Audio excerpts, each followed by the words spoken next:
Símbolos da morte em uma câmara nas profundezas do Capitólio. George Washington transformado em um deus. Os marcos de Washington, D.C. e as sedes dos poderes dos Estados Unidos alinhados com as estrelas. Uma pesquisa secreta do governo sobre os poderes da mente. O escritor Dan Brown criou um mistério a partir dessas e outras sugestões em seu instigante livro de ficção ambientado em Washington, D.C.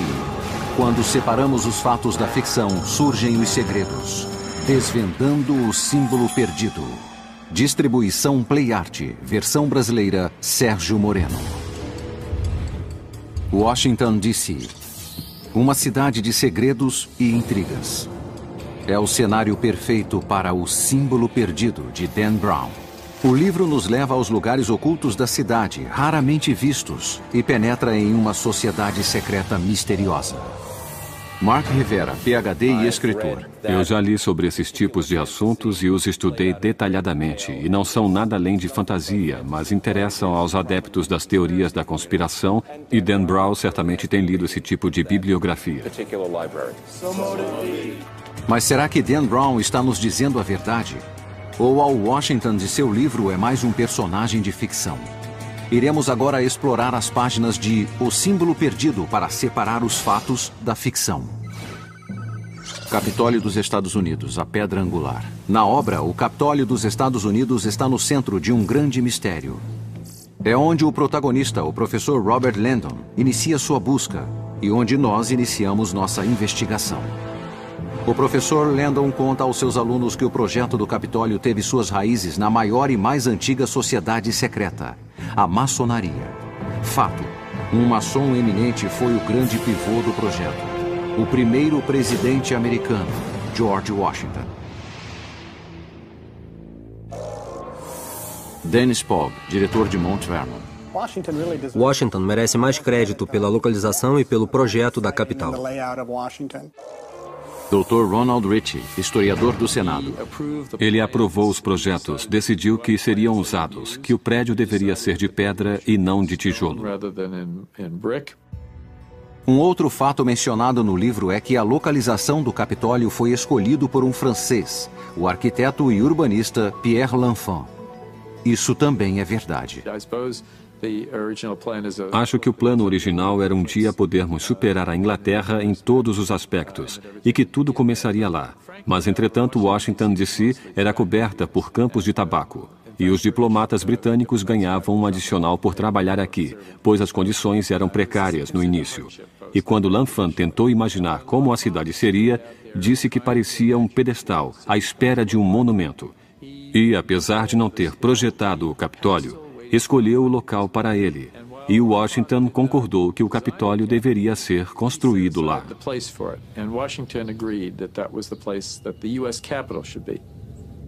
No livro, o professor Landon surpreende seus alunos dizendo que George Washington assentou a pedra angular do Capitólio em uma cerimônia tradicional maçônica. O livro está correto novamente.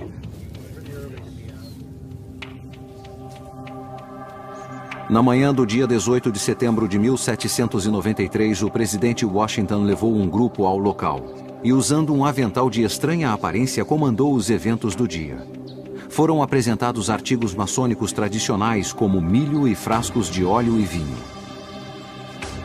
Com isso, a pedra angular do Capitólio foi colocada.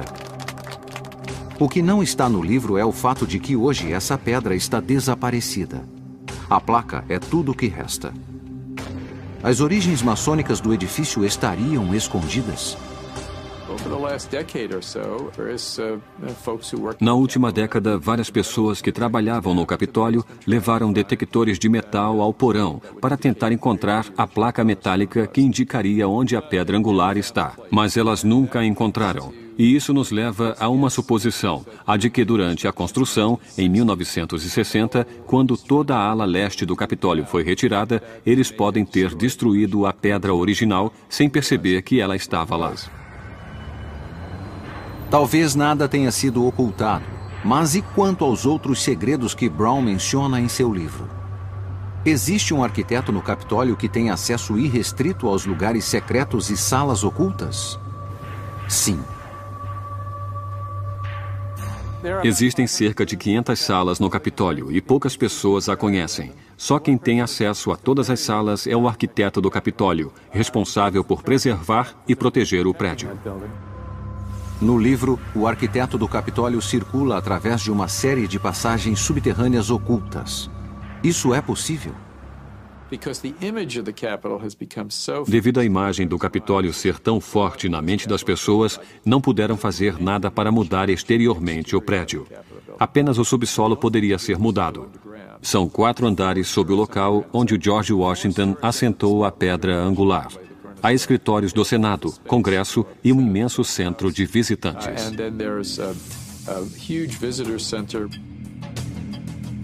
O livro também descreve uma série de túneis que ligam o Capitólio aos prédios ao seu redor. Eles realmente existem? E qual é sua finalidade? Há um túnel que liga o centro de visitantes ao Jefferson Building, o prédio principal da Biblioteca do Congresso, do outro lado da rua. Existem outros túneis mais secretos ainda?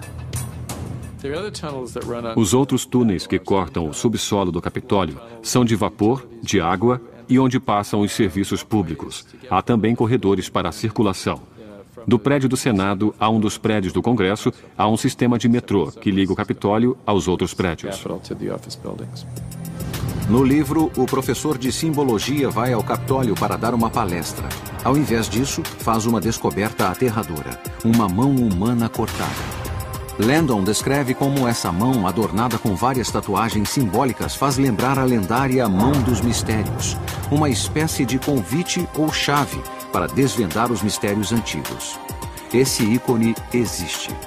Considera-se que sua origem data dos tempos bíblicos do rei Salomão, quando a mão era estendida aos visitantes que entravam no Templo da Sabedoria.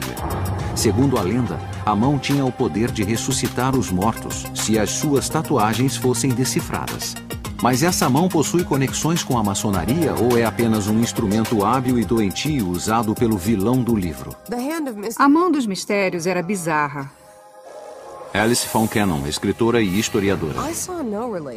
Não vi nenhuma relação entre a Mão dos Mistérios e os rituais maçônicos que conheço. Isso foi uma licença poética. No livro, o mais enigmático é o objeto para o qual a mão aponta: o mural dentro da cúpula do Capitólio. O artista italiano Constantino Brumidi pintou o afresco em 1865, que é conhecido como a Apoteose de Washington. Ele retrata George Washington como um deus cercado de figuras clássicas, com a deusa da liberdade à sua esquerda e liberdade à sua direita. Entre as duas deusas vemos 13 donzelas com 13 estrelas acima que representam as 13 colônias. Entre as deusas se encontram cientistas daquele tempo como Benjamin Franklin, adquirindo a sabedoria dos deuses. Um presidente americano transformado em Deus. Seria esta a intenção original da pintura? Ou o livro mostra sua própria interpretação? Dan Brown entende a pintura como um símbolo da crença no potencial humano. Ele apenas impõe seu significado no livro para atingir seus objetivos literários e é por isso que chamamos de ficção. Mas a história está cheia de exemplos de líderes que deixam de ser meros mortais aos olhos do povo. David Sugars, escritor. Temos uma tendência antiga em transformar nossos heróis em deuses. Várias tentativas foram feitas para transformar Alexandre o Grande em um deus, e outras pessoas famosas também.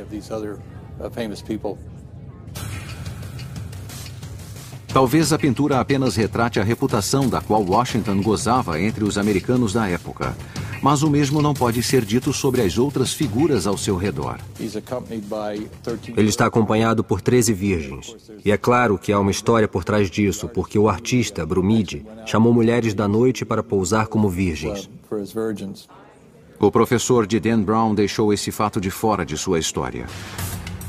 Por outro lado, Landon fala de uma outra obra de arte polêmica que chamou a atenção na Rotunda, uma escultura de George Washington de tronco nu, como o deus grego Zeus. É verdadeira.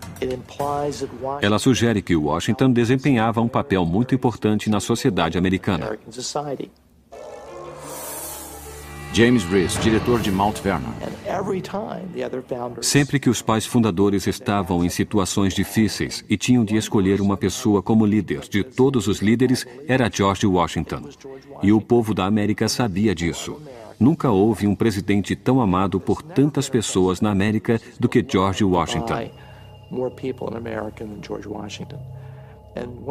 Certa vez, um jornalista escreveu um artigo dizendo: se George Washington se candidatar à presidência, terá todos os votos. Ele não falou sobre todos os votos do pleito, falou sobre todos os votos de todos os americanos. Talvez George Washington era tido como um deus. Mas por que um deus grego? E por que estava com o tronco nu? O Congresso comprou a estátua de Washington e ficaram desconcertados quando descobriram que Washington tinha apenas um tecido sobre o colo. Christopher Holder, escritor. O público detestou. Um dos primeiros comentários foi que parecia que ele estava saindo da banheira para pegar uma toalha.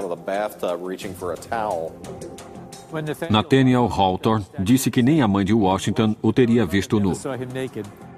A estátua foi retirada do Capitólio em 1964 e agora está no Museu Nacional Smithsonian de História Americana. Mas outra lembrança do legado de Washington permanece no Capitólio, como sugere o livro. Há uma estrela incrustada no piso inferior, na cripta do Capitólio. Eles tensionavam enterrar George Washington no Capitólio embaixo da estrela, e isso teria sido muito simbólico. O túmulo de Washington, que nunca foi usado por ele, ainda estava embaixo daquela estrela central. Embora não tenha sido citado no livro, a resposta do porquê Washington não foi enterrado no Capitólio se remete à noite de sua morte, Mount Vernon, Virgínia. Em dezembro de 1799, aos 67 anos, Washington veio a falecer de uma grave infecção de garganta. Pouco antes de sua morte, enfraquecido pela sangria, pediu a Martha que fizesse um último favor. Ele havia escrito 2 testamentos, e as 2 cópias foram levadas a ele, e pediu a ela para queimar uma na sua frente. Nunca saberemos o que havia no testamento que foi queimado.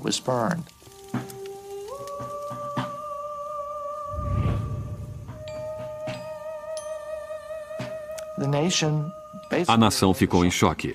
Não puderam acreditar que George Washington havia morrido. Toda a nação ficou em profundo estado de luto. Neste funeral, com grandes... Ele foi cremado em Mount Vernon, em uma cerimônia maçônica. E devolva seu corpo para o local de onde veio. Martha estava abalada e transtornada. Não compareceu ao funeral.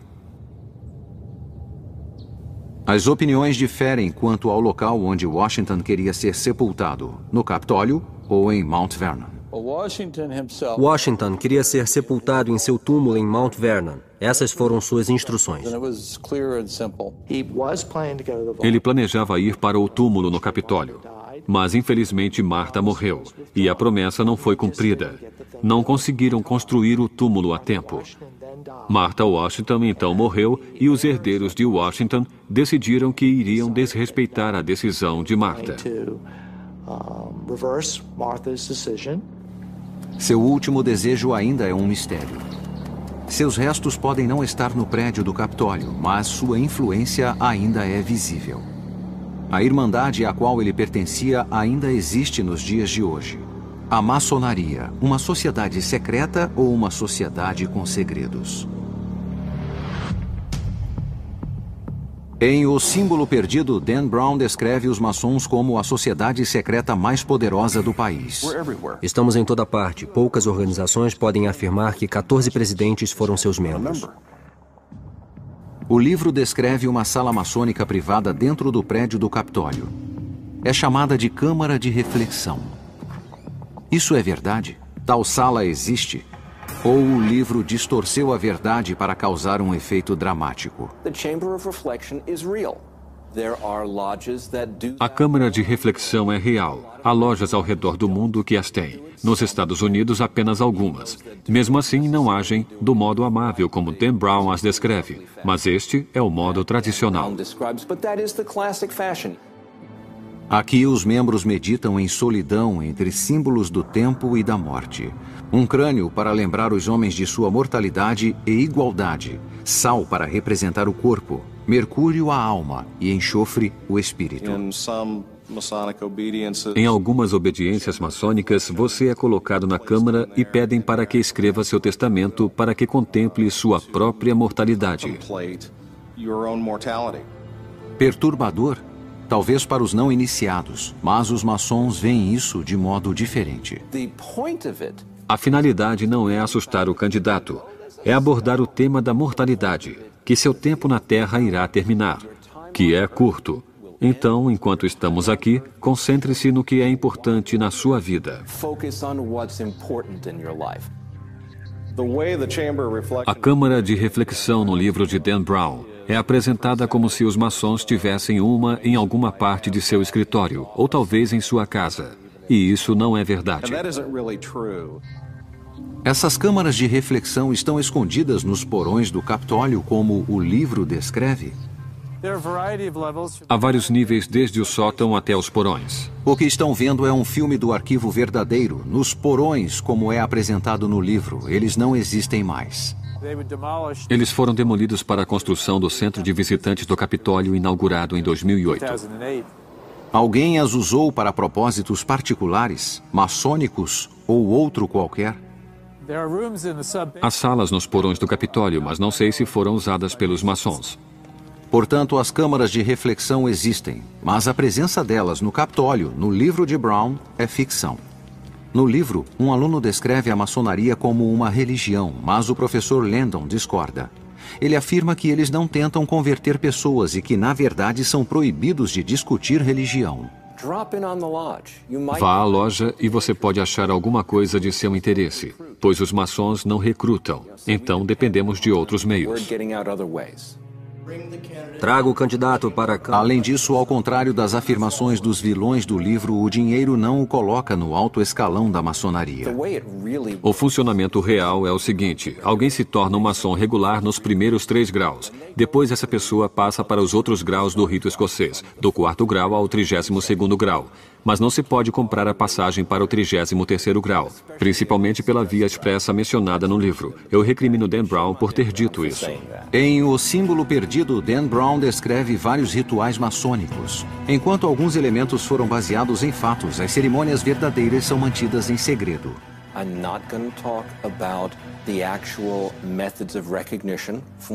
Não vou falar sobre os métodos reais de reconhecimento entre os maçons, nem sobre detalhes do ritual, não porque haja algo ruim nele, mas porque não falamos sobre isso.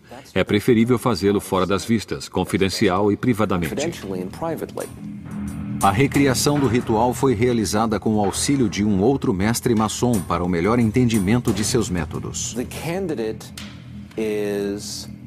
O candidato é levado à loja sem saber como será essa experiência.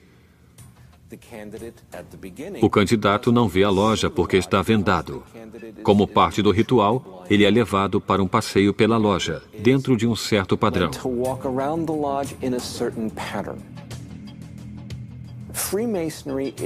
A maçonaria é constituída com base em iniciações rituais, que são constituídas no uso de símbolos.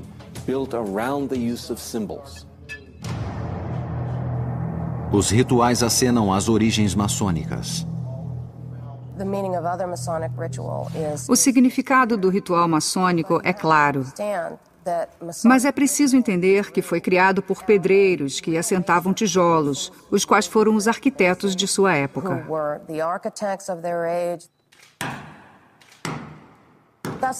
Esse é o propósito do ritual, nos manter ligados ao passado e às nossas crenças.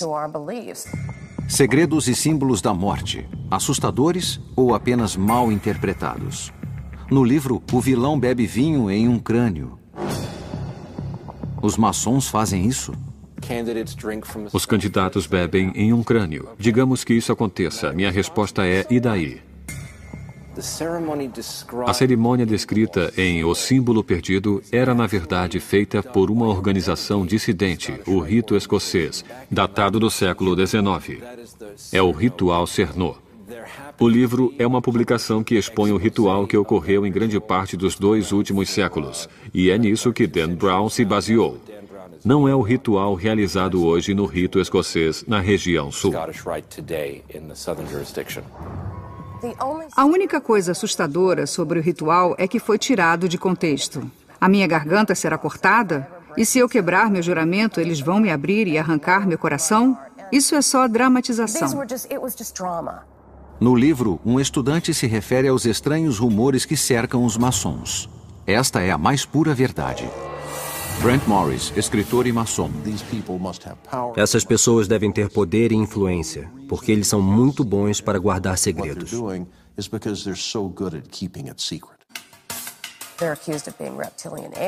São acusados de serem répteis alienígenas, são acusados de mais coisas que se possa pensar do que qualquer outro grupo.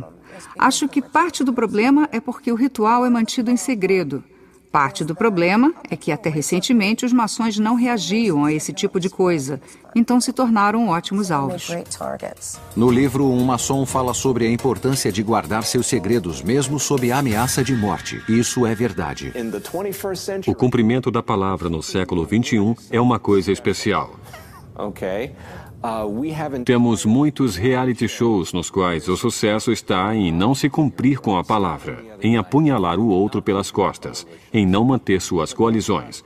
Mas não é assim que uma sociedade avança. Não é assim que se constrói uma civilização. Um dos exercícios de descrição maçônica é fazer com que a pessoa aprenda a manter sua palavra em pequenas coisas, com a ideia de que isso fará com que ela a mantenha nas coisas grandes. No romance de Dan Brown, os maçons mantêm muitos segredos. Contudo, não se trata de uma sociedade secreta. Se a maçonaria é uma sociedade secreta, estamos fazendo um péssimo trabalho. Informamos os horários de nossas reuniões nas portas das lojas. Há cartazes dizendo que os maçons se reúnem aqui. Usamos anéis, broches e outras coisas que nos designam como maçons. Se somos uma sociedade secreta, estamos fazendo um péssimo trabalho. Como já foi dito, o livro trata livremente das origens e rituais maçônicos. A visão da obra sobre o traçado da cidade é ainda mais sombria. Washington, D.C., projetada de acordo com as estrelas. Imagens pagãs encontradas nas ruas da cidade. A verdade por trás da ficção será revelada. O símbolo perdido de Dan Brown tem raízes nos marcos e bairros reais de Washington, D.C., do Jardim Botânico ao Capitólio dos Estados Unidos, onde um personagem importante é levado contra sua vontade aos sistemas de esteira rolante dentro da Biblioteca do Congresso. E as mansões históricas de Kalorama Heights, onde o vilão reside. Talvez Brown tenha ambientado sua obra aqui para que pudesse tirar vantagem do caráter único e enigmático da cidade. Olhe para o monumento a Washington. É como a agulha de Cleópatra. É uma imagem de estilo egípcio bem no meio de Washington, D.C. O monumento é um obelisco, um símbolo antigo, remete ao Egito Antigo.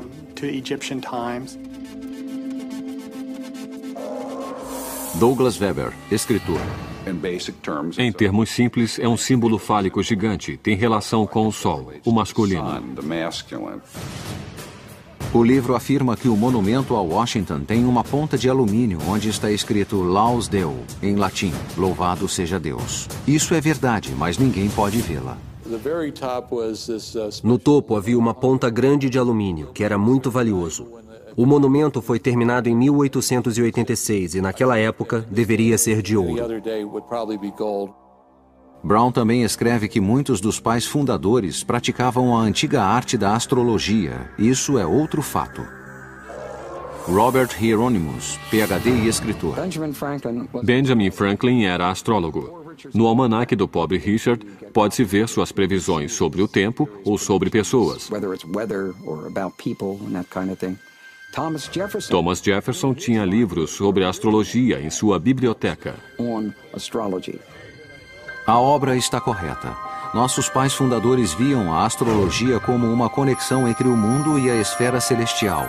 Também está correta quando afirma que as colocações das pedras angulares do monumento ao Washington, da Casa Branca e do Capitólio foram programadas para ocorrer sob o mesmo signo astrológico, Virgem, mesmo tendo sido colocadas em anos diferentes. Na astrologia é considerado um monumento auspicioso para iniciar novos empreendimentos. As pessoas perguntam o que Virgem tem a ver com Washington, D.C. Quer dizer, é uma constelação. Na verdade, tem a ver com o sagrado feminino, mitologia, guerra, religião. Pode ter uma descrição pagã que remete a Ísis dos egípcios, as deusas persas, a feminilidade, sexualidade e nascimento. O que o livro não menciona é que o signo de Virgem também teve um papel na Constituição americana. Esta é uma prova de que nossos pais fundadores usavam a astrologia para tomar importantes decisões. Virgem tem uma grande influência nos Estados Unidos. Nossa Constituição é de 17 de setembro. Dê uma olhada em todas as datas importantes e descobrirá que Virgem faz parte delas. Alinhe as estrelas no céu com algo na terra e terá harmonia espiritual, e será capaz de conseguir grandes coisas. Sob a orientação de mestres maçons, George Washington e Benjamin Franklin, o agrimensor francês Pierre L'Enfant projetou a cidade do Capitólio exatamente como diz o livro. No livro, Brown relata que os pais fundadores criaram Washington como uma realização da iluminação, uma nova Atlântida, onde a razão, a ciência e a liberdade triunfariam sobre a ignorância e a escuridão. Isso é fato. Embora não tenha sido mencionado no livro, George Washington acreditava que a capital deveria ser tão grandiosa quanto qualquer outra no mundo. Washington acreditava que tinha de ser uma cidade monumental, tinha de ser uma cidade que todos respeitassem como as capitais europeias. E mesmo sendo um país jovem com dificuldades, ele estava vendo o caminho para o futuro. Washington criou a cidade para que refletisse a glória de Atenas e Roma aqui nesse novo mundo. Estamos nas margens do rio Potomac, em Alexandria, Virgínia, onde a pedra angular da cidade de Washington foi assentada em abril de 1791 pelo maçom George Washington e outros, que vieram aqui para definir esse local como a parte inferior do quadrângulo, com uma de suas pontas quebrada, mais para a região sul. No romance, o projetista da cidade, Pierre L'Enfant, projetou as ruas em um padrão que sugeria símbolos maçônicos. O projeto de L'Enfant pode ser visto em forma de mapa na Freedom Plaza, uma localidade importante na obra de ficção. No livro, a personagem Catherine Solomon afirma que a nota de $1 americano contém uma estrela oculta de Salomão, um símbolo maçônico-chave. Isso é verdade. Apenas desenhe uma linha ligando as letras M-A-S-O-N e combine isso com a pirâmide. Desde que L'Enfant projetou a cidade, as pessoas procuram por símbolos e seus significados. Novas interpretações estão sendo feitas e são controversas. Tudo isso é mencionado no livro de Dan Brown. Ao olhar seu traçado, os signos aparecem como um pentagrama. Alguns dos supostos símbolos, incluindo o selo de 6 pontas de Salomão, foram identificados, e a cruz dos Cavaleiros Templários. Mas muitas pessoas, como alguns dos jovens alunos de O Símbolo Perdido, veem algo mais sombrio. Existe uma teoria de que o traçado das ruas e da capital, quando olhado de cima, formam certos símbolos satânicos, como o pentagrama invertido. Alguns afirmam que isso incorre em paganismo, outros em satanismo. A ideia de que há símbolos satânicos nas ruas de Washington, D.C., por ordem dos maçons, é pura bobagem. Mark Tebert, escritor. A maçonaria não pratica magia. Foi criada por homens que tentavam destruir esse conceito de magia. O livro também fala dos teóricos da conspiração que veem imagens sinistras no brasão dos Estados Unidos. Nas costas há uma pirâmide não acabada de 13 degraus. A frente contém 13 estrelas em forma de hexagrama. Para alguns, estes são símbolos maçônicos com significados satânicos. O número 13 não é satânico, não é negativo. Simboliza os 3 estados que fundaram essa nação. Os pais fundadores queriam nos dar símbolos. Aquela pirâmide significava algo que iria durar para sempre. Um outro símbolo considerado suspeito é o olho que tudo vê, localizado acima da pirâmide. É apresentado como um ícone sinistro pelo vilão que tenta expor os segredos da fraternidade. Para os maçons, entretanto, ele representa o olho de Deus. É uma lembrança de que ele está sempre observando seus pensamentos e ações. Não há nada satânico, não há nada que se possa chamar de pagão no olho que tudo vê. Tem sido o símbolo arquetípico universal do Sol e da Lua há séculos. Foi uma demonstração positiva. O olho no triângulo queria dizer: estamos fundando a cidade sob a proteção de Deus. Isso é uma bela demonstração. Os teóricos da conspiração disputam essas ideias sobre o brasão. A verdade é que os maçons não estão por trás do olho ou da pirâmide no brasão. Dos 3 membros do Congresso e das 14 pessoas que estavam envolvidas no design do brasão, apenas uma delas era maçom. Era Benjamin Franklin. Detestaram suas ideias, dizendo que eram estúpidas. Como o simbologista de Brown corretamente observa, essas imagens são símbolos universais encontrados em muitas culturas e não fazem parte da maçonaria. Não há nada demoníaco em seus símbolos e templos. Eles querem liberdade. A separação da igreja e do Estado. A liberdade independente de qualquer religião. O livro tratou com alguma liberdade os símbolos e rituais maçônicos, mas foi mais além em sua abordagem sobre uma nova e polêmica ciência. No romance de Dan Brown, O Símbolo Perdido, a cientista Catherine Solomon tem um laboratório ultramoderno no centro de apoio do Museu Smithsonian em Silver Hill, Maryland. Os 464 metros quadrados do laboratório armazenam milhões de espécies e artefatos, mas não existe um departamento de noética.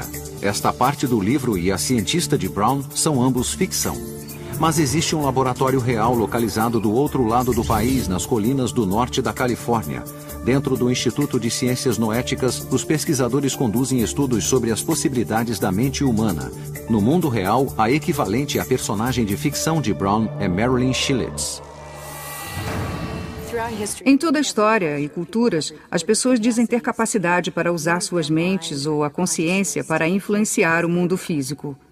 O que fazemos é criar um paradigma experimental que nos permite estudar esses relatos em laboratório sob condições científicas controladas.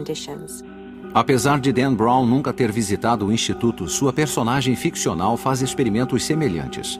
No experimento sobre intenção, por exemplo, o objetivo é determinar se uma pessoa, ao olhar para outra em um local separado, pode afetar a saúde física daquela pessoa.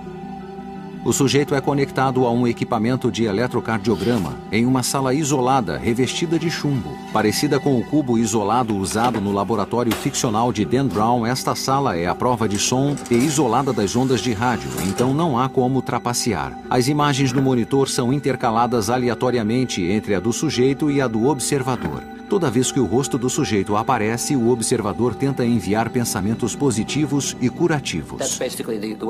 O que queremos saber é se quando a atenção é concentrada na pessoa distante, isso mexe com sua fisiologia. Se acontece o mesmo quando apenas ouvem seus nomes, por exemplo. Se quando não estão sendo olhadas, elas se acalmam. Essa é a essência do experimento. O sujeito não tem ideia de quando sua imagem irá aparecer no monitor, então não há como ele tentar provocar uma reação física. Como a cientista de ficção de Brown, os pesquisadores descobriram uma conexão importante entre os pensamentos positivos de um sujeito e a resposta física do outro. Vemos esses efeitos em laboratórios diferentes, então algo acontece. A questão é, isso realmente tem efeitos curativos?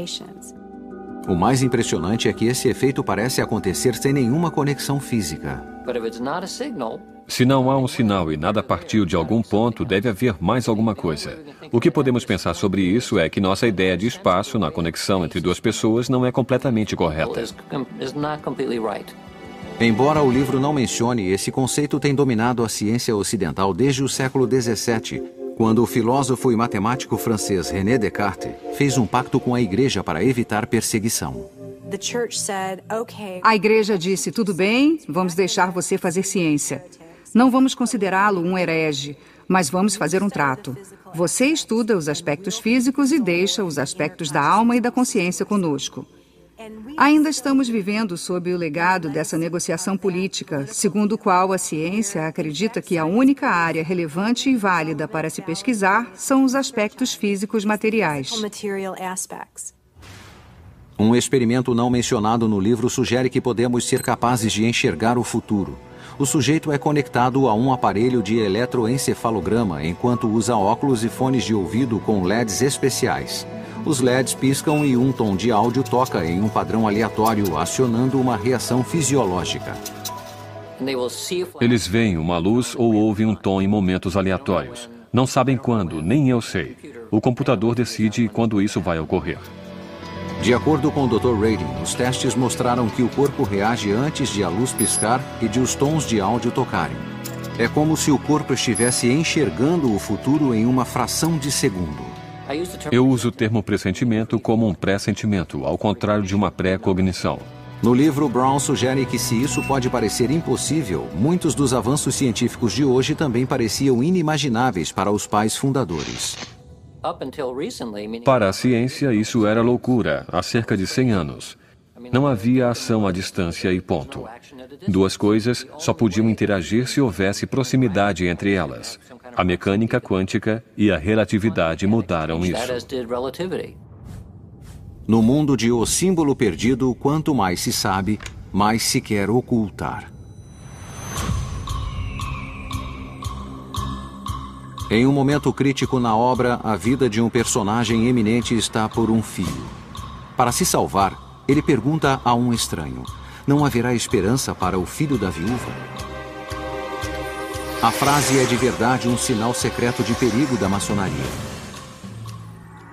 O livro faz referência a uma cerimônia real na qual trabalham apenas os maçons de alto grau. Suas origens datam de crenças maçônicas antigas e é considerado o ritual maçônico mais sagrado. A peça apresenta Hiram Abif, o arquiteto, chefe do templo do rei Salomão, que se depara com um grupo de ladrões. Esses homens ameaçam matar Hiram a menos que ele revele uma senha secreta. Hiram se recusa e, antes de ser morto, pergunta: não haverá esperança para o filho da viúva? Hoje, a coragem e a fidelidade de Hiram em manter sua palavra, em não revelar o segredo, é um princípio central para todos os maçons. Em outro grupo cuja existência depende de códigos e cifras é a Agência Central de Inteligência em O Símbolo Perdido. Um diretor de segurança da CIA irrompe no prédio do Capitólio e assume o comando. O livro estaria correto em afirmar que a CIA tem autoridade para assumir o comando, afirmando ser um assunto de segurança nacional? O FBI tradicionalmente cuida de investigações domésticas. O diretor de segurança da CIA não tem mais autoridade do que você e eu para prender um cidadão.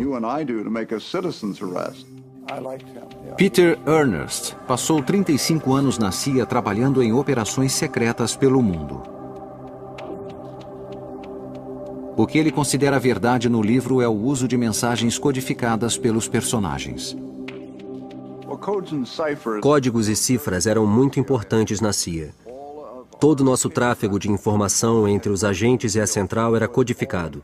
Quando recrutávamos agentes, mas não podíamos encontrá-los pessoalmente, tínhamos de usar o que chamamos de comunicação impessoal. Tudo era escrito e transformado em código para ser enviado. Agentes e oficiais reais também se comunicavam através de linhas seguras. São telefones nos quais a conversa é codificada, uma forma de codificação automatizada. Não ficávamos expostos, escrevendo nossos códigos. Outro mistério retratado por Brown é Cryptos. Na obra, ele diz que esta obra de arte está nos limites da CIA e ainda deve ser decifrada por um exército de decifradores de códigos. Tal obra existe e deixa perplexos os mestres espiões. Cryptos, uma palavra grega que significa oculto, é a criação do artista James Sanborn. Em uma rara entrevista para a televisão, Sanborn discute sua criação. James Sanborn, artista. Achei que seria a melhor maneira de fazer uma obra de arte para uma agência de espiões, que se revelaria devagar e manteria um nível de interesse. Em 1991, Sanborn desvendou criptos diante um público cético de mestres espiões. Eles apenas viam uma grande escultura, com uma estrutura em S de cobre, emergindo do que parecia ser uma impressora de computador. Na estrutura, pode-se ver um texto codificado e complexo, com cerca de 1.800 letras, divididos em 4 seções. Estudei a arqueologia há muitos anos e era fascinado pelas coisas escondidas embaixo da terra, difíceis de encontrar, mas que eram fascinantes depois de achadas. Eu queria que a descoberta da escultura Cryptos passasse por esse processo.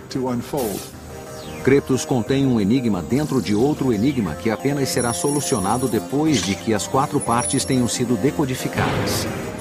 Até hoje, apenas 3 foram solucionados corretamente.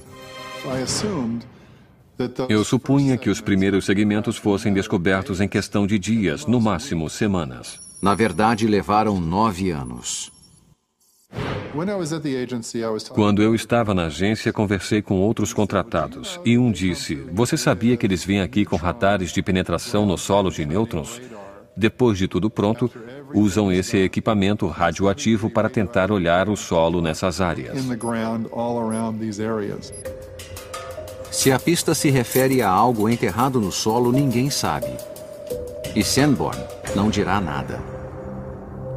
O símbolo perdido apresenta tanto um endereço quanto um enigma que se referem a Franklin. A Praça Franklin Square realmente existe em Washington, D.C., como também o enigma criado por Benjamin Franklin, também chamado de Quadrado Mágico. Neste ancestral do jogo de Sudoku, os números nas colunas diagonal, horizontal e vertical somam um mesmo número. Mas códigos e cifras não servem apenas como ferramentas para a espionagem. Apertos de mão secretos identificam estranhos e amigos. Combinações protegem bens valiosos de ladrões. E como o livro descreve, códigos e cifras também servem para guardar o conhecimento secreto dos místicos. Na verdade, o título que poderia ter a obra O Símbolo Perdido faz referência a um texto antigo codificado conhecido como A Chave de Salomão. A Chave de Salomão é o nome de um manual de mágica medieval. São chaves porque são instruções para rituais de magia.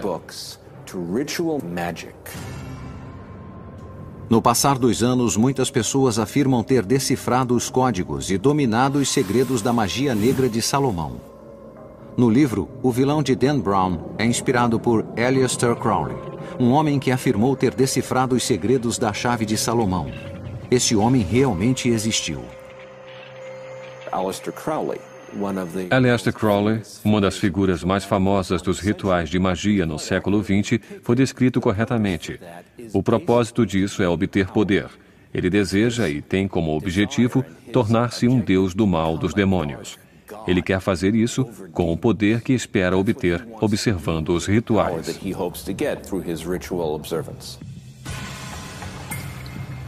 No final do século XIX, Crowley ganhou notoriedade usando os amuletos e talismãs de Salomão em rituais ocultistas regados a sexo e drogas.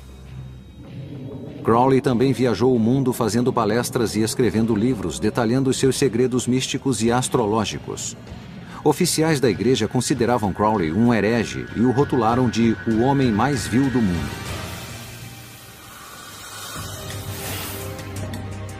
Rituais de magia negra são apenas um dos elementos sombrios da obra de Dan Brown. Conspirações secretas também têm um papel importante, como a que ameaça corromper o tecido da nação americana. Na obra de Dan Brown, o vilão acredita que quando atingir o nível mais alto da maçonaria, todos seus segredos serão revelados a ele. Um deles pode ser a crença de que os maçons se tornam deuses, como a imagem de George Washington na rotunda do Capitólio. Fiquei chocado ao ver todas as coisas sobre a apoteose. A ideia de as pessoas se tornarem deuses. Devo dizer que não é algo que ensinamos na maçonaria. Não é contra os ensinamentos maçônicos, só não dizemos esse tipo de coisa. Aparentemente, Dan Brown tirou a ideia da religião dos Mormons. O aspecto central da Igreja dos Últimos Dias é que se os indivíduos fizerem uma aliança com Deus de uma certa forma, em certo lugar, através de certa autoridade e depois cumprirem-na, após sua morte serão elevados a um estado de deificação. Isso faz parte da herança humana.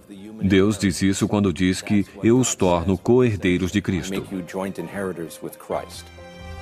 Essa doutrina polêmica preocupou a alguns, mas a crença data dos primeiros cristãos. No início da igreja cristã, líderes emitentes afirmavam coisas do tipo: Deus se tornou homem para que o homem se tornasse Deus. Há várias maneiras de se entender isso. Então, a antiga doutrina da apoteose diz: volte novamente. É claro que Brown dá a sua própria interpretação disso. Outro tema central de O Símbolo Perdido é a crença na conspiração maçônica. Vários alunos do professor Landon falam de rumores de que os maçons governam secretamente o mundo. Suas suspeitas não surpreendem porque as teorias da conspiração são típicas dos Estados Unidos. Há muitas teorias da conspiração, pois, por natureza, os seres humanos são desconfiados. Algumas pessoas têm mais tendência a querer saber, explicar e resolver coisas que não fazem sentido para elas. As conspirações são maneiras de estabelecer a diferença. Algumas teorias da conspiração foram tão comentadas que as pessoas não sabem no que acreditar. Hoje em dia, quem acreditar que Lee Oswald agiu sozinho é considerado maluco, menos os conspiradores, que são considerados os donos da verdade. Em O Símbolo Perdido, o foco da teoria da conspiração são os maçons. A maçonaria deve ser o alvo mundial favorito das conspirações. Não acredito que haja outro grupo que tenha suportado tantos ataques. Se digitar maçonaria no Google e começar a navegar pelos sites, foram acusados de estar por trás do Holocausto, de serem uma força na conspiração dos judeus e na conspiração pelo dinheiro. Que os maçons e os judeus dirigem os bancos e, portanto, o mundo. Os maçons se tornaram um grande alvo, em parte por se recusarem a responder às críticas. É fácil dizer que uma sociedade é do mal, secreta, se as pessoas não te contam a verdade. Eles se colocaram acima disso, mas deram instrumentos para essas pessoas. Isso reflete nossa necessidade de saber.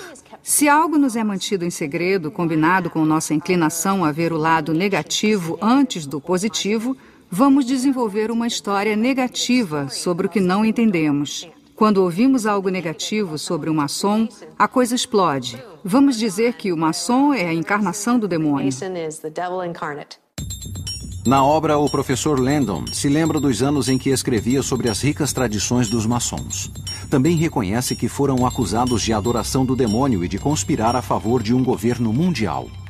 Uma pesquisa na internet revela que o livro está certo. Os presidentes Bush e Clinton eram membros da Crânio e Ossos, uma sociedade secreta com raízes maçônicas. Reagan foi aceito como membro honorário da maçonaria, assim como Truman, uma lista de homens fortes. E sim, ela se perpetua. Teóricos da conspiração afirmam que o olho que tudo vê presente na nota de $1 é um símbolo dessa nova ordem mundial. Foi colocado lá por um maçom, o presidente Franklin Roosevelt. A verdade, a nova ordem mundial não é novidade. Como o livro coloca, os pais fundadores a criaram. A evidência está no brasão americano. Abaixo do olho que tudo vê e da pirâmide vemos as palavras Novus Ordus Seclorum.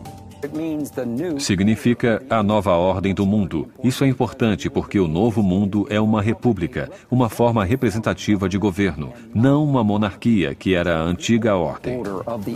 Eles queriam uma nova ordem mundial, uma nova Atlântida, onde a liberdade imperasse. Brown também descreve como essa nova ordem tornou-se uma ameaça aos líderes do clero que temiam perder o poder e a influência. Brown mostrou em Anjos e Demônios a luta entre a luz e a escuridão. O que ele chamou de luz foi a razão, a lógica e as conquistas científicas, a salvação da humanidade, não a superstição e a espiritualidade. Desde então, grupos religiosos rebateram com afirmações de que os maçons estariam buscando uma nova forma de dominação global. O comunismo seria um exemplo perfeito nos tempos modernos. A religião é abolida. A espiritualidade é considerada uma superstição. O grande irmão e o governo cuidam de todos, do berço ao túmulo. O papo corrente na maçonaria é que vamos executar o plano da nova ordem, de dominação do mundo, assim que cortarmos algumas cabeças. Não vamos dominar o mundo. A crença nessa e em outras conspirações é enraizada na América porque às vezes são verdadeiras. Na obra de Dan Brown, oficiais da CIA monitoram conversas ao celular e mensagens de e-mail. Qual é a realidade disso? Estamos sendo observados como os personagens de O Símbolo Perdido? Quase todos têm um celular. Quando você fala em um celular, o que diz vai para a atmosfera. Lá, alguém pode se apossar disso e tentar entender, mesmo se falar outra língua. Se usar palavras em código para esconder algo, alguém pode analisar e compreender o que está dizendo. E isso vale para qualquer tipo de comunicação. Depois que sua conversa vai para a atmosfera, pode ser captada por alguém e provavelmente entendida. No livro, os oficiais da CIA podem estar usando um sistema de vigilância global chamado Echelon. Nos últimos 30 anos tem sido usado para espionar países estrangeiros, grupos terroristas e cartéis de droga. Nesse processo, os computadores do Echelon também captaram virtualmente todas as conversas eletrônicas do mundo. O Echelon intercepta especialmente comunicações via satélite. Por isso, se são do governo ou empresas codificadas ou não, alegam que os americanos estão espionando todos os tipos de conversa.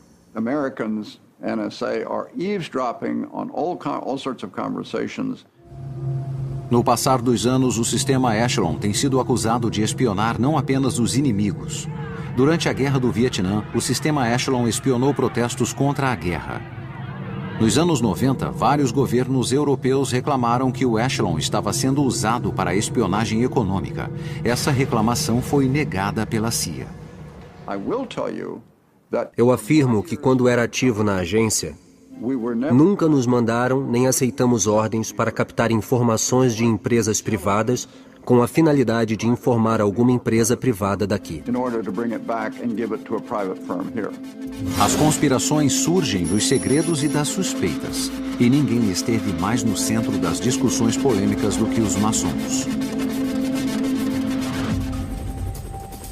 Em O Símbolo Perdido, Dan Brown retrata os maçons como alguns dos homens mais poderosos do país.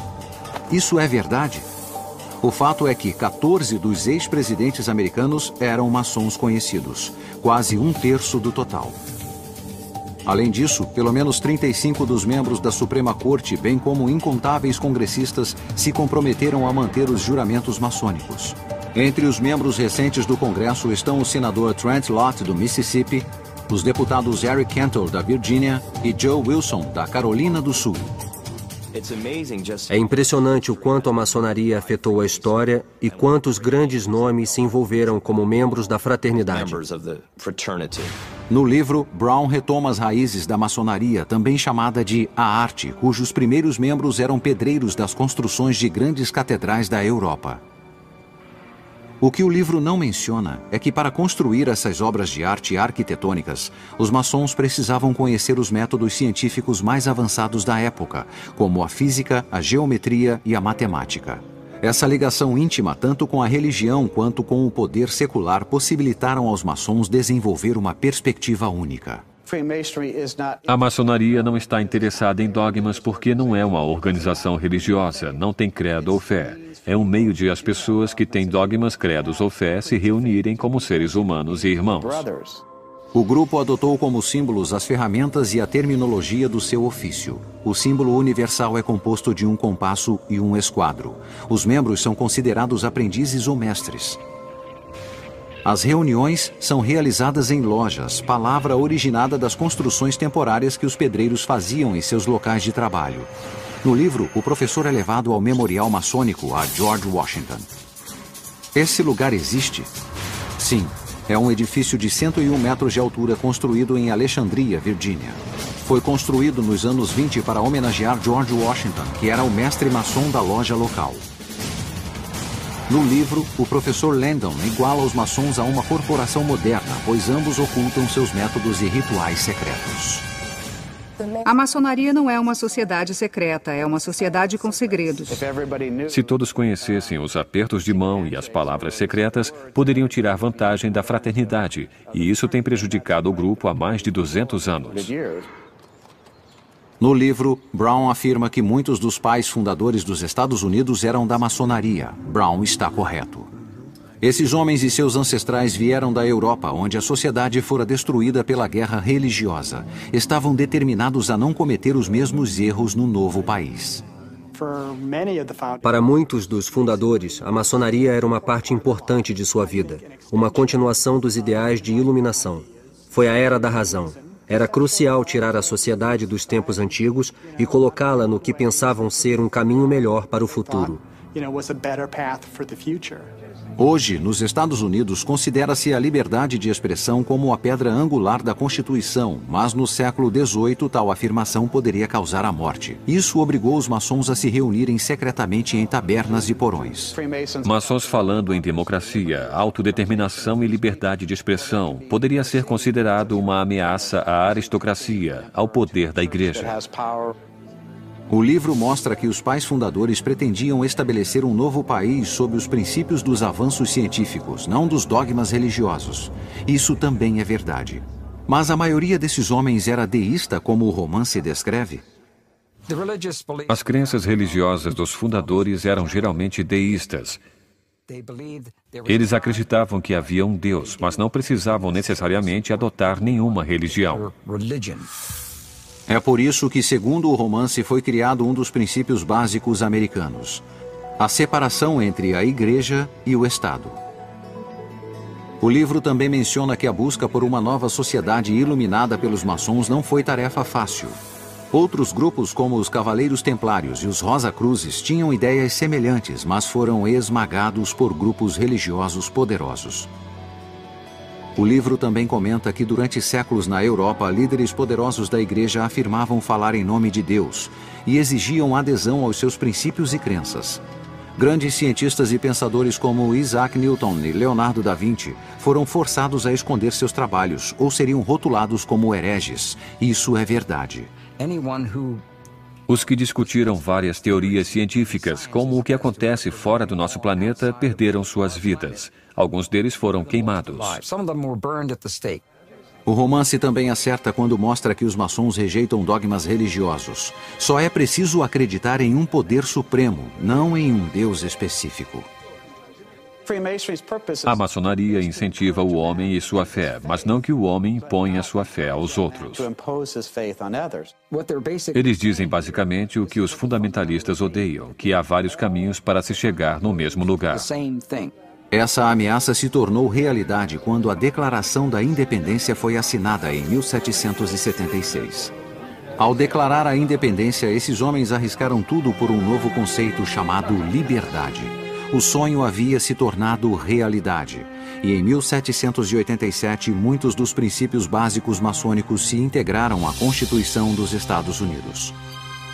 Brown afirma que metade dos que assinaram a Constituição era maçom. Contudo, segundo os maçons, esse número se aproxima a 1/3. O símbolo perdido trata do papel da maçonaria na fundação do sonho americano, mas não explica que a influência maçônica teve grandes efeitos além da política.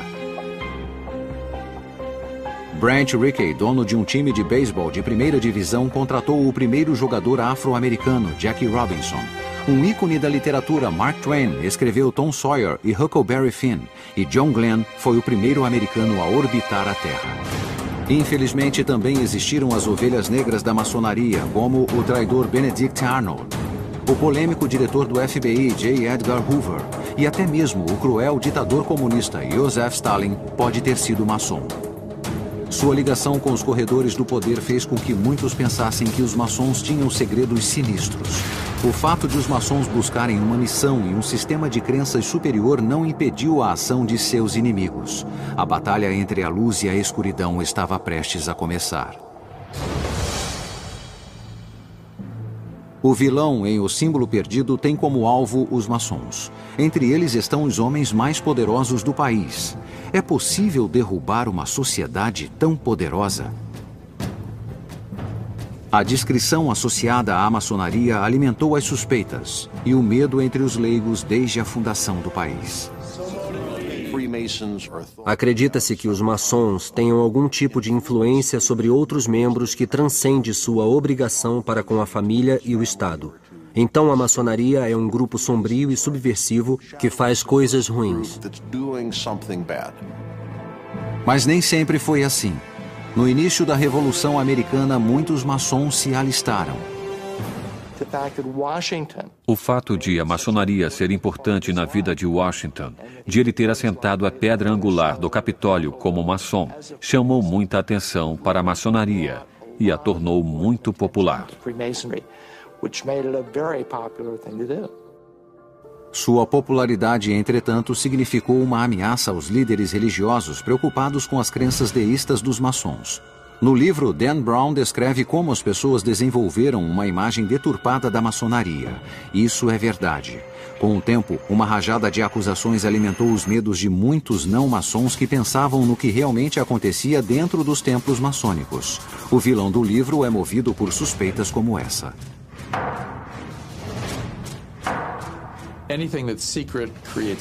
Tudo que é secreto cria suspeitas, principalmente em uma república onde se diz que todos são iguais. Portanto, houve muitas suspeitas sobre os maçons. O livro não conta que essas suspeitas eclodiram em 1826 com o desaparecimento de um maçom conhecido e insatisfeito chamado William Morgan. Nesse momento, Dan Brown usou um acontecimento histórico como inspiração para falar de algo no mundo atual. É dito que quando Morgan anunciou que estava escrevendo um livro expondo os segredos maçônicos, vários maçons planejaram seu sequestro. Ele desapareceu, provavelmente foi assassinado. 3 maçons foram condenados, mas receberam sentenças mínimas. Chegamos muito perto de um pânico nacional antimaçônico. Lojas foram queimadas. Maçons foram ridicularizados. Alguns apanhavam nas ruas. Em algumas lojas, o número de membros quase chegou a 0. Nos anos de 1830, o Partido Antimaçônico foi formado e nomeou um ex-procurador-geral, William Wirt. Wirt concorreu contra o maçom Andrew Jackson e perdeu. Ele logo foi esquecido na história. Mas depois de mais de 1 século e meio, William Wirt esteve nas manchetes novamente. Alguém violou o túmulo de William Wirt, cortou sua cabeça e levou seu crânio. O roubo permaneceu insolúvel durante 30 anos, até que um anônimo afirmou estar de posse do crânio. Recebemos uma ligação anônima e não soubemos mais nada durante 1 ano. O vereador Jim Graham, aqui de Washington, D.C., nos informou que o crânio havia sido levado a ele para garantir que voltasse para o lugar de direito. Nunca se soube por que o crânio foi roubado. Talvez tenha sido usado em estranhos rituais. Talvez tenha sido apenas uma brincadeira. William Wirt foi um símbolo do sentimento antimaçônico que continuaria prejudicando a sociedade secreta. Mas durante esse tempo, um novo grupo maçônico adquiriu poder, o Rito Escocês, o grupo retratado na obra de Dan Brown. Segundo algumas pessoas, eles tinham um lado sombrio, o que causava suspeitas. Suspeitas presentes no coração do romance. O Símbolo Perdido abre sua primeira cena aqui, na casa do Templo Maçônico, em Washington, D.C. O romance descreve essa grandiosa construção como uma réplica do templo do rei grego Mausolus, o mausoléu original. O livro diz ser um mausoléu que abriga os restos de 2 de seus líderes maçons. De fato, Esta é a verdade. Na história, a construção possui 2 esfinges de 17 toneladas, colunas de 10 metros e uma grande porta de bronze. O romance também afirma a existência de uma clarabóia em cima do imenso altar do templo. Na realidade, essas descrições são corretas. Esta é a casa do maior e mais poderoso grupo maçônico do país. É a jurisdição sul do rito escocês. Em O Símbolo Perdido, o professor Landon fica cara a cara com esta estátua de Albert Pike, um homem considerado por muitos a pessoa mais famosa de que se tem notícia. Albert Pike é talvez um dos homens mais influentes das letras e da literatura que esse país já teve. Albert Pike foi o Howard Stern, o comentarista da maçonaria. Albert Pike é um dos maçons mais mal compreendidos do mundo. Ele foi caluniado muitas vezes por indivíduos que são fundamentalistas. Contudo, o romance não menciona que Albert Pike é um dos homens enterrados dentro do templo. Mas por quê? Por que os maçons enterrariam no templo o corpo de uma pessoa tão criticada? Ele é certamente uma figura sombria. Eu me refiro a ele como o sombrio Francis Bacon. Ele era um homem enorme, tinha mais de 1,80 m, pesava mais de 90 quilos. Era um brilhante matemático, linguista, jurista, orador e poeta. E deu início a rituais exóticos na maçonaria. Depois de George Washington, Albert Pike é considerado um dos maçons mais influentes de todos os tempos. Após o movimento antimaçônico dos anos 20 e 30 do século XIX, Pike recuperou a maçonaria praticamente sozinho. Ele revisou e reorganizou os rituais maçônicos e estabeleceu a visão geral de seus princípios essenciais em seu livro Moral e Dogmas, de 1871. Como chefe do rito escocês em Washington, a influência de Pike se estendeu ao governo federal. Ele tinha uma rede de conhecimento à sua disposição. Era muito bem relacionado em Capitol Hill. Era temido e amado por muitos ao mesmo tempo. Essas ligações maçônicas foram úteis a Pike no início de um grave escândalo. Durante a Guerra Civil, Pike foi acusado de crimes de guerra enquanto servia como brigadeiro-general para os confederados. Mas depois da guerra, ele foi perdoado.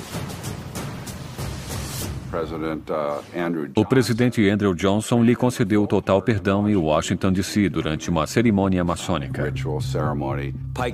Pike fez de Andrew Johnson um maçom de alto escalão no rito escocês. Acusam-no de ter concedido o perdão a Pike porque ele era subserviente ao grande comandante. Havia outros boatos. Como Brown menciona no livro, os maçons foram acusados de várias conspirações. Uma de que Pike atuou como líder de um grupo sulista secessionista conhecido como Cavaleiros do Círculo Dourado. A ideia era fazer oposição ao poder e à influência dos Estados Unidos na América do Norte através de meios necessários. Derrubaram o governo em 1860, dividindo o país na Guerra Civil. Depois da Guerra Civil, outros rumores ligaram Pike a um grupo ainda mais polêmico, a Ku Klux Klan. Na minha opinião, esses indivíduos foram os maiores boateiros, e fico muito preocupado com isso, porque eles afirmam coisas como Pike era membro fundador, criador da Ku Klux Klan. Mentira. Os ataques a Pike continuaram mesmo depois de sua morte. O autor Dan Brown toca nesse assunto quando um de seus personagens descreve os maçons como adoradores do demônio. O que o livro não comenta é que em 1894, um ex-maçom insatisfeito que escrevia sob o pseudônimo de Leo Taxil declarou que Pike e o rito escocês tinham ligações com o diabo. Ele encontrou uma jovem que disse que era usada como prostituta, um instrumento pelas lojas maçônicas para realizar orgias sexuais diabólicas, magia negra e missa negra por trás das portas fechadas. O Vaticano acreditou e pagou para que isso fosse dito nos púlpitos de todas as igrejas. Taxil chegou até a dizer que Albert Pike acreditava que Lúcifer era Deus. Isso foi baseado em uma citação do livro de Pike, Moral e Dogmas, onde Pike se refere a Lúcifer. Os grupos anti-maçons se utilizaram disso imediatamente como prova de que Pike era um satanista. Eles diziam que ao mencionar Lúcifer, ele estaria adorando o diabo, que ele era o maior adorador do demônio de todos. O Papa escreveu decretos na época que diziam especificamente que ele era um homem perigoso. Os maçons, entretanto, dizem que Pike usava o nome de Lúcifer segundo seu significado original em latim, o portador da luz. Ele não se referia a Satã, se referia a uma estrela, a estrela de Vênus. Isso não é adoração do demônio ou de Satã. Eles queriam falar sobre a luz, a iluminação através da lógica, da razão e da ciência. Leo Taxil se retratou depois, dizendo que havia inventado tudo, mas o dano já havia sido feito. Até hoje, os televangelistas, como Pat Robinson, usam Pike como um instrumento para dizer que a maçonaria faz parte de uma conspiração mundial e que eles adoram ao demônio. Assim como Pike foi acusado de controlar os maçons, o governo americano foi acusado de estar envolvido em controle mental. Em O Símbolo Perdido, a cientista ficcional indaga como as pesquisas militares há muito tempo vêm estudando formas de tirar proveito dos poderes da mente. Ela menciona os programas do governo sobre percepção extrasensorial e visualização remota, um tipo de viagem telepática. Isso foi baseado em um experimento militar real, no qual pediu-se a um voluntário que descreva uma localidade dentro da União Soviética. Apenas as coordenadas geográficas foram dadas. Mas o voluntário deu uma descrição com semelhanças incríveis com o local real, do outro lado do mundo. Isso foi parte de uma operação militar secreta para utilizar paranormais na espionagem dos soviéticos. Esse tipo de pesquisa ainda é feito e tem papel importante em O Símbolo Perdido. Um dos personagens principais do livro é uma cientista que faz pesquisas no campo da noética. Como o romance retrata, a noética tem relação com as experiências que muitos de nós têm todos os dias. É o sentimento perturbador que temos quando algo não está certo e chamamos de intuição. A ligação psíquica que as mães parecem ter com os filhos. O poder da oração que parece ajudar na cura de pessoas. Tudo isso está dentro do campo das ciências noéticas. E a realidade das ciências noéticas é tão estranha quanto a ficção contida na obra de Dan Brown. Estudos científicos sérios dos chamados fenômenos psíquicos foram iniciados na década de 30, quando o parapsicólogo americano J.B. Rhine começou a fazer experiências em um laboratório. Rhine fazia com que seus voluntários tentassem adivinhar as 5 cartas que seriam puxadas de um baralho. Cada baralho tinha 25 cartas. Então, acertos acima de uma carta seriam evidências de percepção extrasensorial. Rhine divulgou alguns bons resultados dos testes, mas os psicólogos e cientistas tradicionais rejeitaram seu trabalho, dizendo que seus métodos eram falhos. Rhine e outros parapsicólogos continuaram a trabalhar na obscuridade até a Guerra Fria. Em 1971, 2 escritores britânicos revelaram que cientistas da União Soviética estariam investigando o uso dessa habilidade como arma. Como um dos personagens de Brown diz, os que estão no poder querem mais poder. Uma das áreas de grande interesse foi a visualização remota, a habilidade de enxergar um alvo à distância ou não visto usando tal habilidade. Os soviéticos também investigavam a intenção, a habilidade de afetar uma pessoa para o bem ou para o mal, simplesmente ao olhar uma foto dessa pessoa. Quando souberam disso, o governo americano iniciou seu próprio programa imediatamente. Isso começou a acelerar um tipo de guerra fria psíquica, na qual de um lado se falava sobre mísseis e instalações militares. E do outro, havia uma pesquisa de paranormais que usavam suas capacidades potenciais para obter informações confiáveis. O projeto americano foi chamado de Stargate e foi financiado pela CIA e pela Agência de Inteligência de Defesa.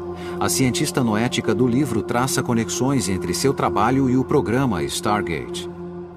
Tanto os soviéticos quanto os americanos estavam interessados no controle da mente sobre a matéria, na ideia de que a consciência influencia a matéria de algum modo. O programa durou mais de 20 anos. O projeto Stargate tinha, no auge, 14 laboratórios de pesquisa sobre visualização remota e obteve resultados que pareciam indicar que isso não era um mito.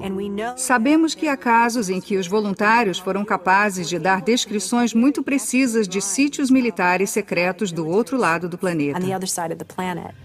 Apesar dos resultados promissores, alguns políticos e militares foram contra o uso do dinheiro de impostos para financiar essas pesquisas. Em 1995, a CIA cancelou o projeto de 20 milhões de dólares, mas os militares continuaram a usar os paranormais para obter informações. Durante a Operação Tempestade no deserto, a visualização remota foi usada para ajudar a localizar mísseis Scud escondidos, bem como depósitos de armas químicas e biológicas. Hoje, o governo diz não estar mais envolvido em pesquisas dessa natureza, mas o estudo dos fenômenos psíquicos continuam em laboratórios como o Instituto de Ciências Noéticas. O instituto foi concebido pelo astronauta e maçom Edgar Mitchell, que foi para a Lua na Apollo 14 em 1971. No espaço, Mitchell conduziu alguns experimentos não oficiais em percepção extrasensorial com alguns amigos na Terra. Na volta para casa, teve uma experiência que mudaria sua vida. Edgar teve um momento de epifania ao voltar da Lua. Ele olhou o planeta Terra e percebeu que os conflitos são uma construção de nossa consciência e nossa visão de mundo. Ele teve um sentimento profundo de unidade, como se as moléculas de seu corpo o conectassem ao sistema solar e que nós éramos parte de um todo emaranhado. Essa experiência inspirou Mitchell a criar um Instituto de Ciências Noéticas, dedicado ao estudo da mente humana e seu potencial. Em O Símbolo Perdido, a cientista noética tenta determinar o peso da alma para provar sua realidade física.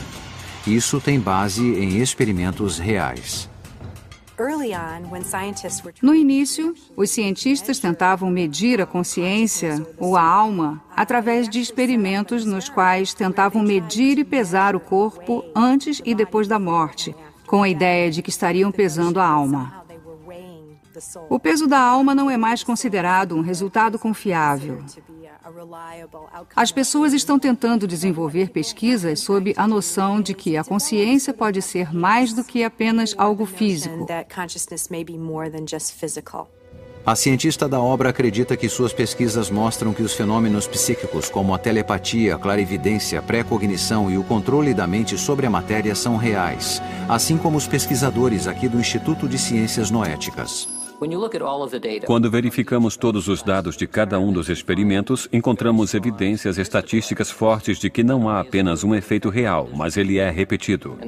E essa é a chave para a ciência. No livro, a cientista afirma que pensamentos em grupo, como nos grupos de oração ou círculos de cura, podem ter efeitos profundos. No mundo real, a ciência noética tem estudado se o poder da oração e da consciência em grupo causam mudanças. Diferente do livro, no mundo real, os resultados são inconclusivos. Acredito que é preciso realizar mais pesquisas, porque isso é praticado por muitos. Simplesmente rejeitar porque não se encaixa em nosso modelo científico convencional é uma grande injustiça com as experiências que as pessoas têm feito há milênios.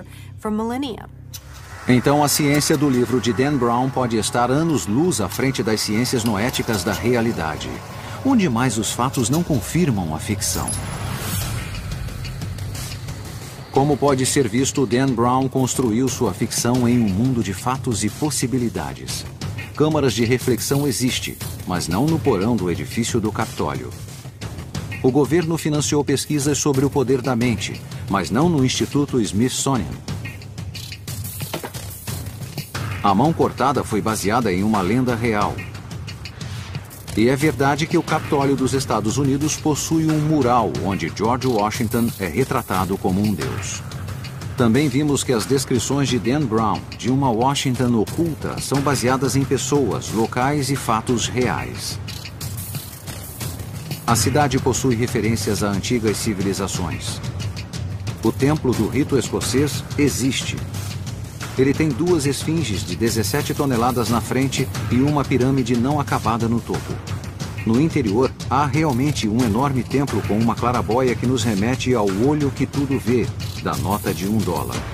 E 2 corpos estão enterrados lá dentro. Os símbolos secretos presentes no romance e encontrados no traçado da cidade têm fascinado simbologistas e teóricos da conspiração do mundo todo. A pedra angular do monumento de Washington contém as palavras bíblicas e em latim, Laus Deo, que significam Louvado seja Deus, escritas em seu cume. A afirmação no livro de que os pais fundadores acreditavam em astrologia é verdadeira. A Casa Branca, o Capitólio e o monumento de Washington estão alinhados com as estrelas. E suas pedras angulares foram assentadas sob o mesmo signo de Virgem. A Catedral Nacional contém 10 pedras do Monte Sinai, uma pequena rocha da Lua e uma gárgula com o rosto de Darth Vader. Também aprendemos que os maçons são uma organização real e que seus segredos têm gerado polêmica. Contudo, o livro modificou alguns de seus símbolos e rituais. Um exemplo disso é o uso da fênix de 2 cabeças na capa.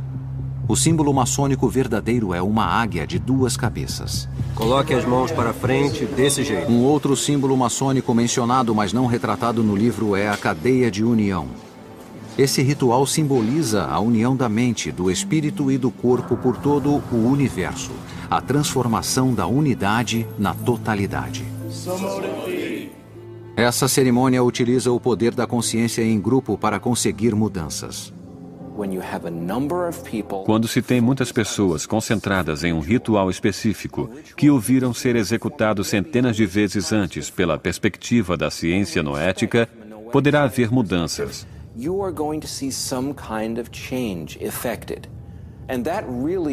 E esse é realmente o subtexto religioso desse livro. A ideia de que a apoteose é possível. Por que, então, Dan Brown cativa seus leitores com histórias sobre códigos e cifras? Talvez seja porque, através da história, acontecimentos no mundo mudaram por causa de mensagens secretas. Segredos que foram mantidos e segredos revelados. Uma pista no livro foi dada pelo enigma criado por Benjamin Franklin, um dos pais fundadores mais inovadores e também maçom. Benjamin Franklin foi o único. Esse homem sozinho criou grandes instituições sociais, como as bibliotecas públicas e o serviço postal nas colônias. Ele escreveu sobre filosofia política, foi editor e publicou importantes documentos. Também foi cientista em uma época em que a ciência estava ainda começando.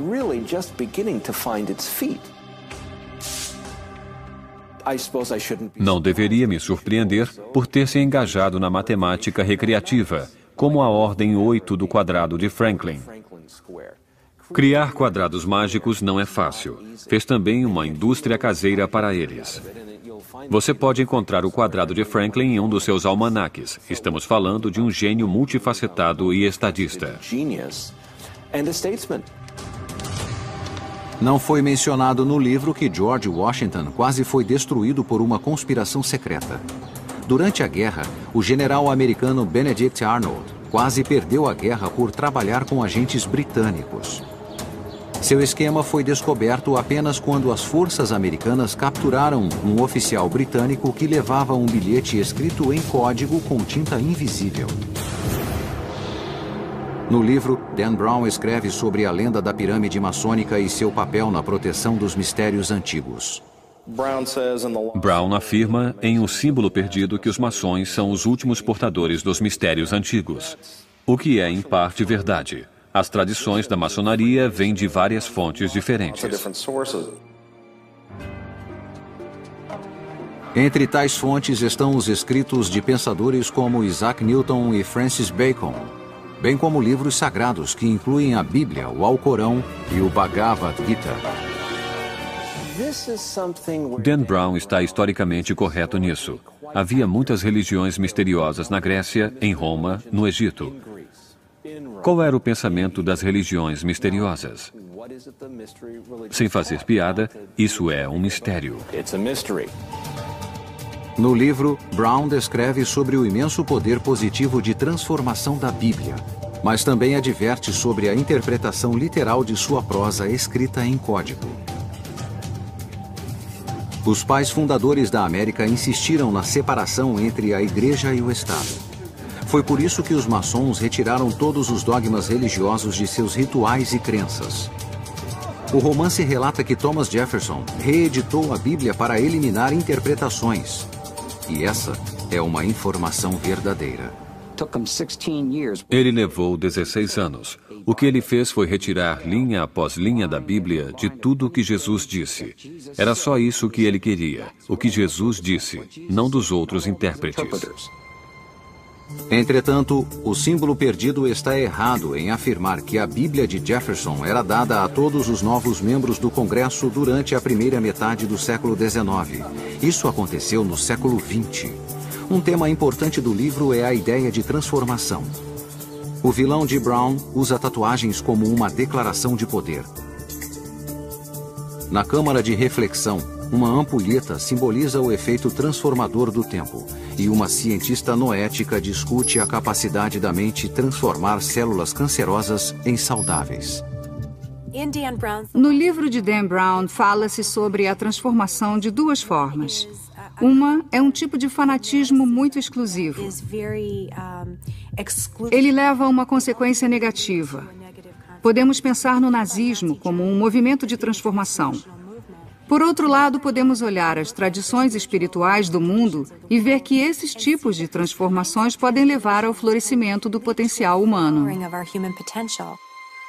Como o livro aponta, os pais fundadores compreenderam essa ligação com o passado.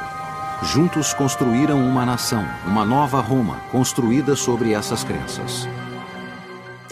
Há uma coisa que une todos os maçons. Eles procuram pela luz, pela sabedoria, pela verdade. Estão tentando se transformar em pessoas melhores em busca dessa luz.